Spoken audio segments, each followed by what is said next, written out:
You can have the best, robust, super duper lock on the planet, but if somebody gets access to your key, game over pretty quickly. Welcome to Life of a CISO. I'm Dr. Eric Cole, your host, and we'll be taking you on a journey each week on what it takes to be a CISO and what are solutions that you can implement today if you are currently a Chief Information Security Officer or if you want to be one in the future.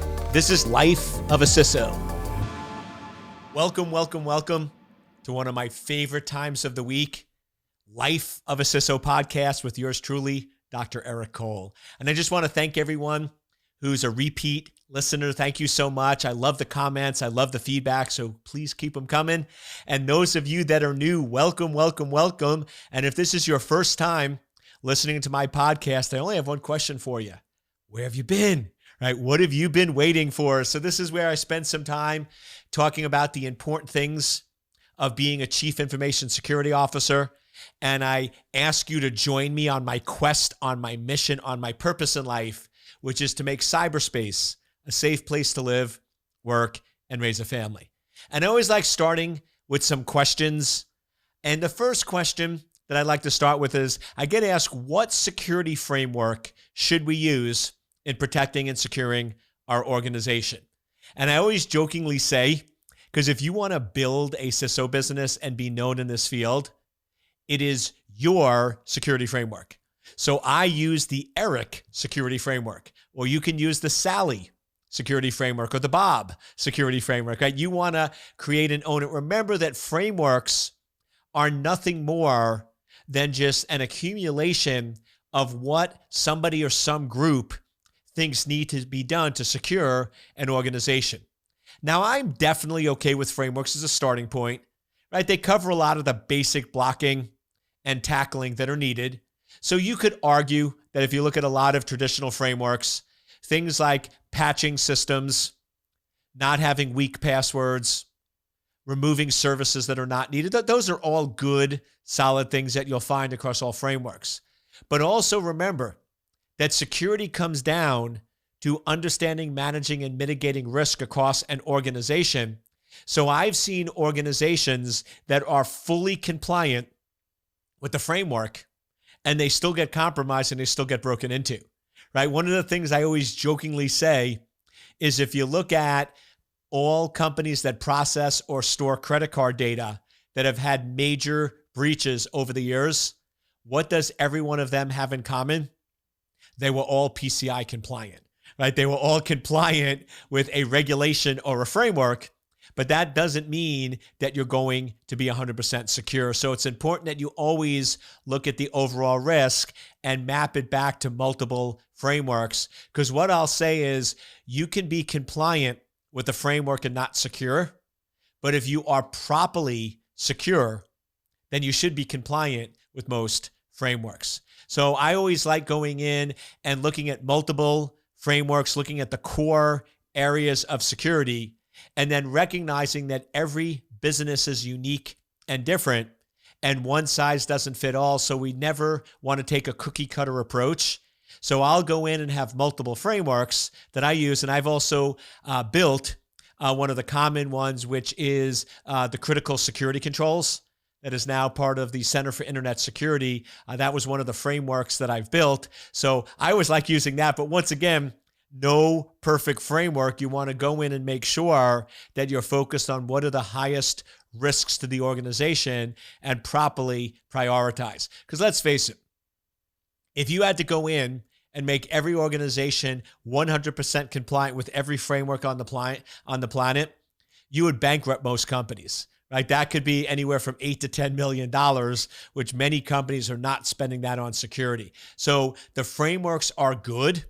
They provide good information and good data, but ultimately you want to look at what are the biggest risks to the organization, and you want to look at the internal and external risk and start focusing on those. The other thing that I find very, very valuable is look at why breaches are happening and occurring. And if we look at why breaches are happening and occurring, if we look at it from a server standpoint, it's very simple. Companies have systems that are visible from the internet that are not fully patched, that contain critical data. It's those three things together that ultimately is the trivector for allowing an attack to occur. Now, you can argue that frameworks talk about hardening, configuration management, and patching, but I don't know of any frameworks that specifically say those three things should never, ever exist on a single server. So if you want to go in and utilize the Eric framework or the Sally framework or the Bob framework, your framework would say any system that's visible from the internet must always be patched and never contains critical data. And of course, to be fair, you'd want to put a time on that. Any system facing the internet must be patched within 15 days and never, ever, ever contain critical data. So right there, just creating that rule within the Eric framework now goes in, and if companies just followed that one component, they don't have to follow huge frameworks, that one component, most of the attacks we've seen in which servers were compromised would not have happened. The second component of my framework is when we do see data compromised because it resides on internet-facing systems or other servers, that data is usually encrypted. Now, this is something that's always boggled my mind because I never see anyone talk about this. Everyone knows that companies have to encrypt critical data, encrypt PII, PCI, and all that stuff. But here's the $1 million question, or maybe $50 million question, depending on the breach. If this data was properly encrypted, so let's play back. Even if we have a server that's missing patches and contains critical data, but that data is properly encrypted, unless the adversary has more supercomputers than NSA, they would get encrypted data, but they wouldn't be able to crack it. If they were using proper, robust encryption, they wouldn't be able to get access to that information. So that's puzzling. So then how is it that they're able to break the encryption? Well, the other big component of the Eric framework, which once again, you don't see in a lot of other frameworks, is it's because the data is encrypted, but the cryptographic keys are stored on the same server that contains the encrypted data. That's like taping a key to your front door or putting a key under your floor mat. You can have the best, robust, super duper lock on the planet, but if somebody gets access to your key, game over pretty quickly. So you want to always make sure the other rule in the Eric framework is that when you're encrypting data, the cryptographic keys are never, ever stored on the same server as the encrypted data. So now if you break into the server and you compromise the server, yes, you have the encrypted data, but you don't have the keys, and therefore you can't decrypt the information. So I just wanted to give you a couple samples of how you would go about looking at the top threats to organizations, looking at the exposures, and then building out your own custom framework for going in and securing and protecting an organization. Second question that I get a lot of is testing. Now remember, there's no way to prove a system is secure. I know a lot of people go, oh, if I meet this framework or that framework, that proves I'm secure. No, it doesn't. There is no mathematical formula that you can run against a system. There is no framework that you can apply that will come back and say you are guaranteed to be 100% secure. The only way to verify and validate the security of the system is by trying to break in, what we sometimes call ethical hacking or penetration testing or other methods to try to find those weaknesses. So if the only way that we can find weaknesses or exposures within a system is by testing it, and we're changing our systems all the time, but we're only testing them once a year, does anybody see the problem, right? I mean, that's the issue. So the rule is, if you're in a DevOps style environment, which more and more organizations are, where you're constantly updating and changing code, then you want to make sure that you're going in and you're continually testing. So testing needs to be a continuous process, or the rule that I do is change control should trigger testing. If you want to win at security, one of the foundational items is to have a proper, robust change control process in which all changes must go through the change control board. And whenever there's a change, before it gets deployed, it should trigger testing, because testing is the only way to know for sure what the exposures are. And remember, when you're testing, it's always going to come down to level of effort and difficulty required to break into the system. Because 100% security doesn't exist, there's always a way into a system. The question is, how much energy and effort is an adversary going to put to break in? And how much energy and effort are you going to put to protect against it? So testing must be critical and integrated in to your change control process. So now that we got the questions out, what I really want to talk to you today is the way a CISO performs risk assessment across an organization. Because let's face it, that's really the goal of a CISO. The goal of a CISO is to balance tactical and secure and strategic and translate between it, and then go in and understand and assess the risk so it can be presented to the executive board. So ultimately, what you want to present to the executive board is, here's the risk, likelihood of occurring, cost if it occurs, and cost to fix it. So what you're actually presenting to the executive board is what we call quantitative analysis. Quantitative analysis is where you go in and you come up with an exact numeric value for risks. So this risk has a 90% chance of occurring, and if it occurs, it will cost our organization $10,000, and we want $3,000 to fix it.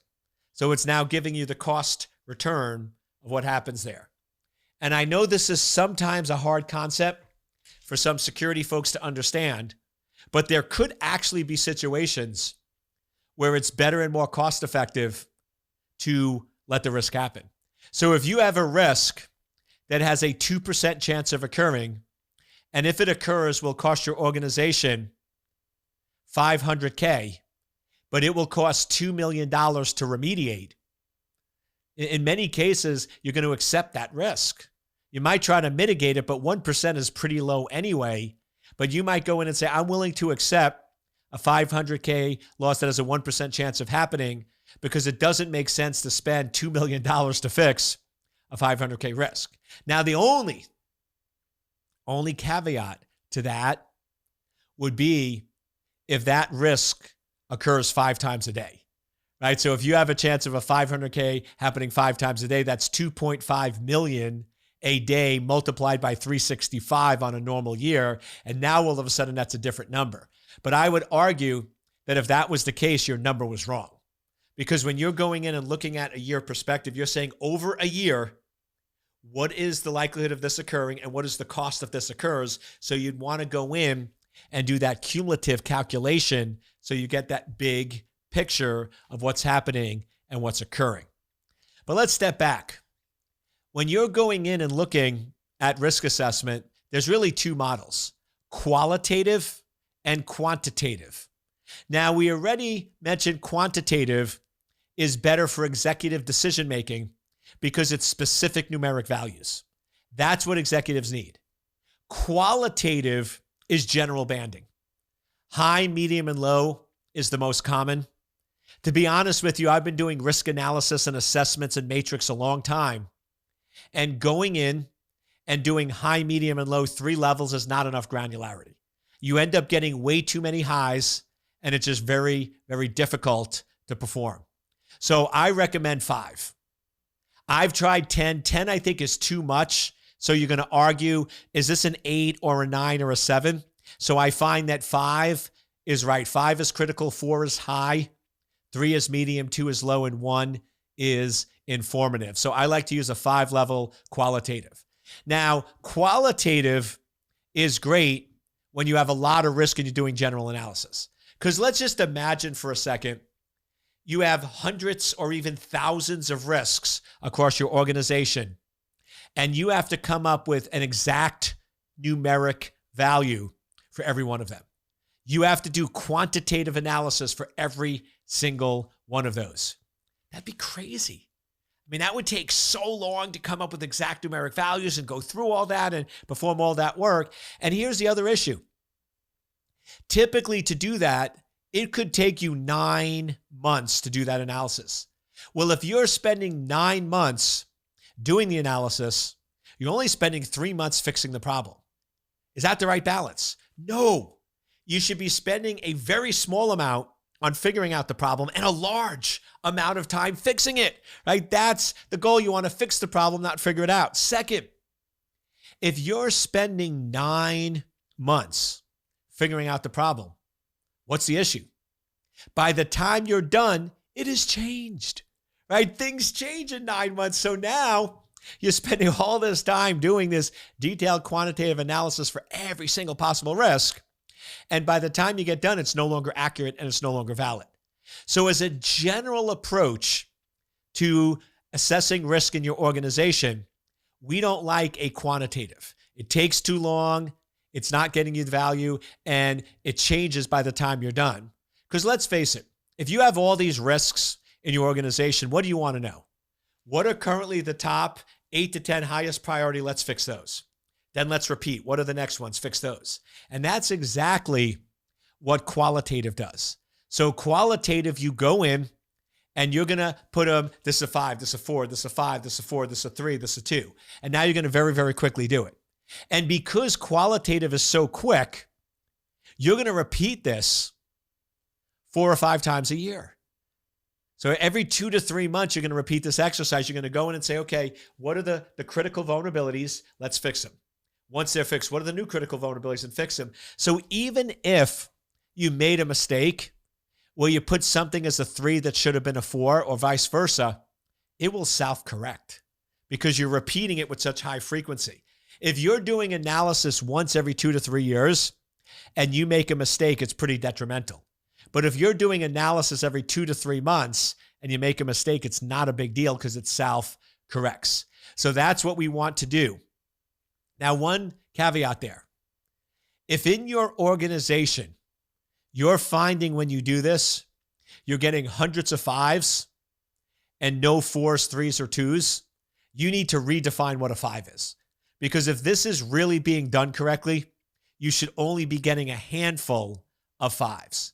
And if you're in an organization that's in really bad shape and you just do have a lot of 5s, then you might want to actually add a couple more levels. So you might want to have like a 7 that's imminent danger, like the company will go out of business, critical. 6 is critical in that it can negatively, significantly hurt the business within 3 months. And then 5 would be critical impact to the business within 6 months. So you want to get a granularity where your highest level, whether it's 5, 6, or 7, has a handful of items, because anything that's critical you want to address. So you just want to make sure that you're defining and doing it correctly. So we're using qualitative as a CISO to constantly go in and say, okay, what are the 8 or 10 items I need to be focused on? What are those high priority items that are most critical to the organization, and focus on those? So qualitative is the primary driver. That's the primary driver that we're looking at. Now, I know you might say, but Eric, you said earlier in this podcast that executives like quantitative. So if we're doing qualitative, that doesn't help them. And you're right. An executive doesn't want to hear, this is bad, and this could cause a lot of damage to the organization. They don't like qualitative. They don't like generalities. They want specifics. So here's the trick. We use qualitative to get the highest priority, whether it's 5, 8, or 10, but a handful of the highest priority risks.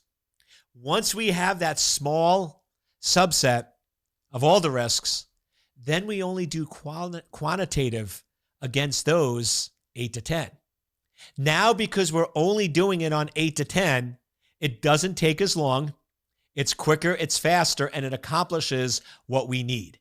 So that's the approach. We use qualitative to identify the top 8 or 10.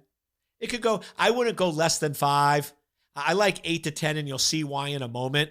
But go as low as 5. Don't go higher than 10. But 8 to 10 is normally the sweet spot, and you'll see why. Then I just have to do quantitative against those. So just for those 8 to 10 items, here's the risk. Here's the likelihood of occurring. Here's the cost if it occurs, and here's the cost to fix it. Now, important.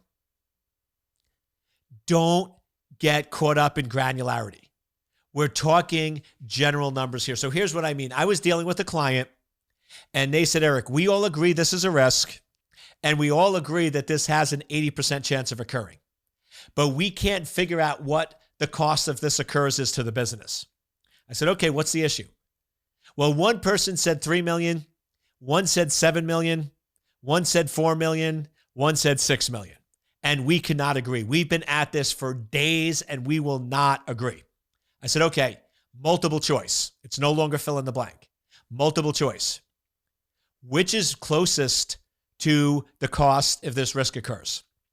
A, 50,000. B, 500,000. C, 5 million. Or D, 50 million. And they all, every one of them said, oh, if it's multiple choice, the closest one is 5 million. I said, great, 5 million. I'll meet up. But no, Eric, it's 4. Stop. Whether it should be 4 million or 6 million, that's a rounding error, and I don't care. What I want to get are the number of zeros.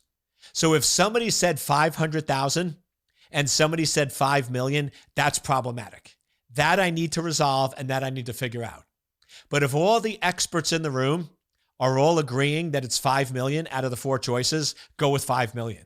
Whether it should be 4.5 million or 6 million is irrelevant. It's a rounding error. So don't get caught up on arguing over minute details. It's close enough, and go for it.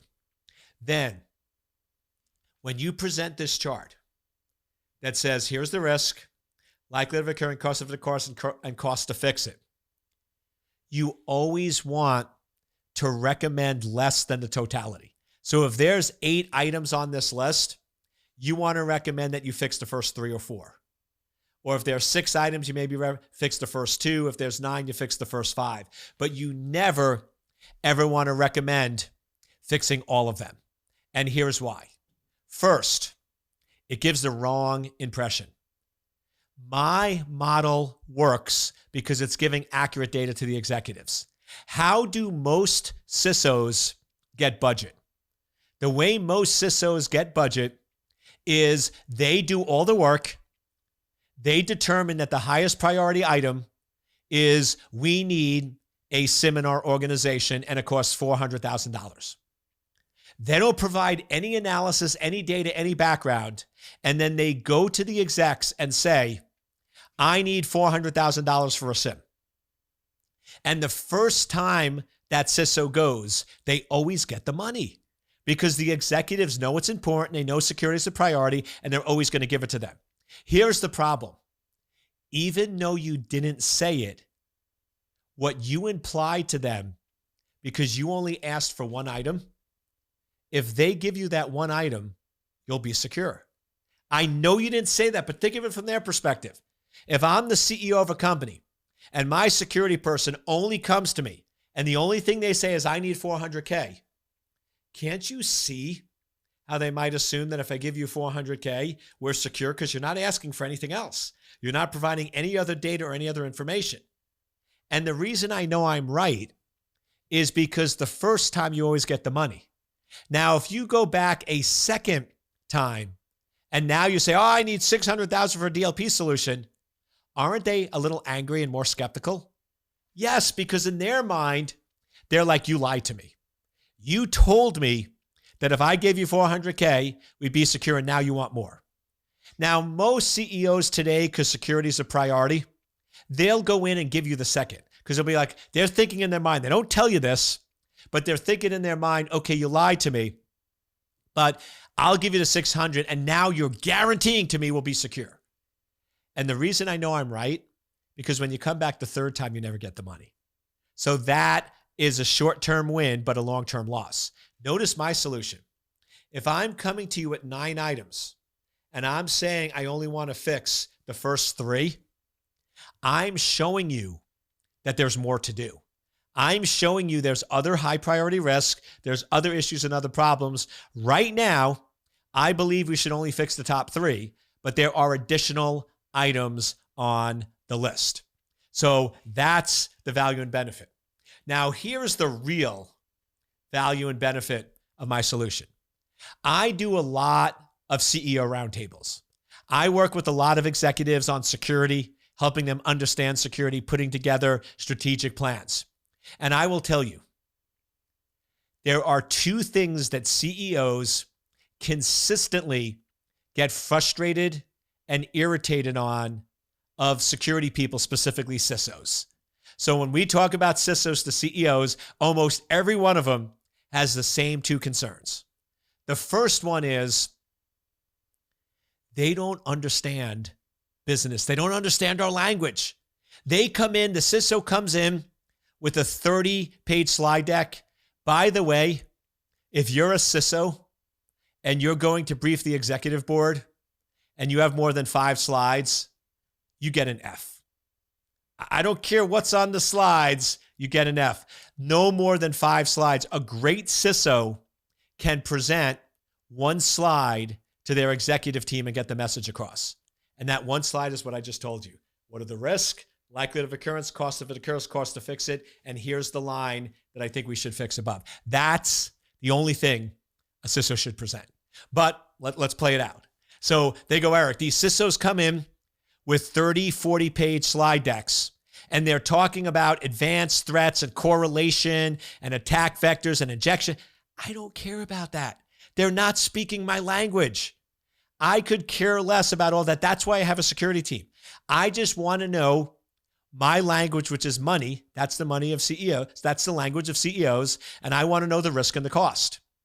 So you come in with that 1 chart and they'll be like, you're speaking English. I understand you're speaking my language and communicating to me in a way that I can utilize the information. And I will tell you, and I've been in the room, when CISOs present to executives and they have slide decks of more than 5 slides, by slide 6 or 7, you're seeing them pick up the cell phone. If you are ever in any briefing, but especially an executive briefing, and people in the room start picking up their cell phone, you must abort the mission immediately. If you're talking to somebody and they pick up their cell phone, abort the mission. Because basically, when somebody picks up their cell phone when you're talking, it tells them, I am not interested in what you're saying, and this has no value to me. So if you continue presenting or continue talking, you are not accomplishing anything because they are focused on their phone and not you. So that's one of the best indicators that you have a problem. So using my 1 slide format solves the problem you're speaking English. Here's the second. Most executives tell me that the problem with CISOs, they don't know how to balance business. They will spend every last penny trying to secure our organization. If I let them, they would utilize every dollar we have. They cannot prioritize and think like a business person. So that's why I said always have more. If I now go in with the slide of 9 critical risks, but I'm saying only fix the top 3, they're going to be like, don't you want to fix all 9? Not right now. They're based on the business and the budgets that we have available to us, we feel that the top 3 are the most important, and we don't believe that we need to fix the other 6 right away. They're going to be like, who is this person? Right? This person is awesome. They can not only speak English, but they can prioritize risk and only show us what we need to do within the environment. So trust me, I've done it a ton of times. If you want to be a successful CISO, if you want to have a seat at the table and you want executives to listen to you, give them a simple chart that says, here's the risk, likelihood of occurrence, cost if it occurs, and cost to fix it. Have 9, recommend 3 or 4, and you will get respect, you will win, and you will get the budgets you need to protect the organization. I hope you enjoyed this episode of Life of a CISO. You've learned some tips and tricks, and I hope you join me on my mission to make cyberspace a safe place to live, work, and raise a family.